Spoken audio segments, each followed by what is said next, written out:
మూసీపై CM Revanth Reddy power point presentation ఇవ్వనున్నారు. Parliament సభ్యులు, ఎమ్మెల్సీలు, ఎమ్మెల్యేలు, వివిధ పార్టీల ముఖ్య నేతలు, మేధావులు, పర్యావరణ నిపుణులు, అర్బన్ ప్లానర్లు, ఆర్కిటెక్టులు, వ్యాపార వాణిజ్య సంస్థల ప్రతినిధులను ప్రభుత్వం ఆహ్వానించింది. మూసీ నది పునరుజ్జీవనం, రివర్ ఫ్రంట్ అభివృద్ధి ప్రాజెక్టుకు సంబంధించి ప్రతిపాదిత ప్రణాళికలను ప్రభుత్వం ఆవిష్కరించనుంది.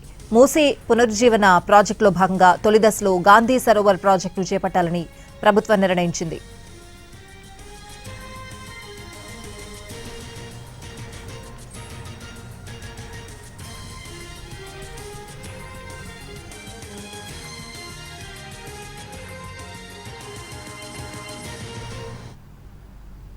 మూసీపై CM Revanth Reddy power point presentation ఇవ్వనున్నారు. పార్లమెంటు సభ్యులు, ఎమ్మెల్సీలు, ఎమ్మెల్యేలు, వివిధ పార్టీల ముఖ్య నేతలు, మేధావులు, పర్యావరణ నిపుణులు, అర్బన్ ప్లానర్లు, వివిధ వాణిజ్య సంస్థల ప్రతినిధులను ఈ కార్యక్రమానికి ఆహ్వానించనుంది ప్రభుత్వం.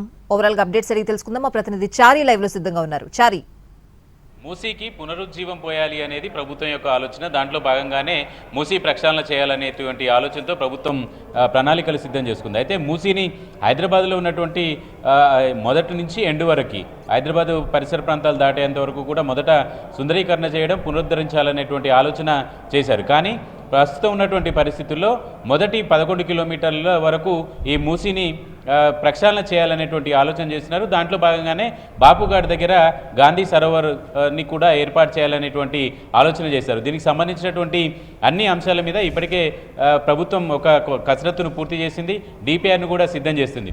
అయితే గడిచిన కొద్ది రోజులుగా దీనికి సంబంధించినటువంటి అంశాలు దీని పరిసర ప్రాంతాల్లో ఇల్లు కోల్పోతున్నటువంటి అంశాలన్నిటి మీద కూడా ఆందోళనలు కూడా కొనసాగుతున్నాయి. అయితే ప్రభుత్వం యొక్క ఆలోచన ఏంటి, అసలు ఈ 11 కిలోమీటర్లలో ప్రభుత్వం ఇప్పటి వరకు ఎలాంటి నిర్మాణాలను చేపట్టాలనుకుంటుంది, ఇల్లు కోల్పోయేటువంటి వాళ్లకు ఎలాంటి పరిహారం ఇవ్వాలనుకుంటుంది అనే అంశాల మీద ఇటీవలనే ఒక సమావేశంలో ఆయన సీఎం రేవంత్ రెడ్డి ఒక ప్రకటన చేశారు.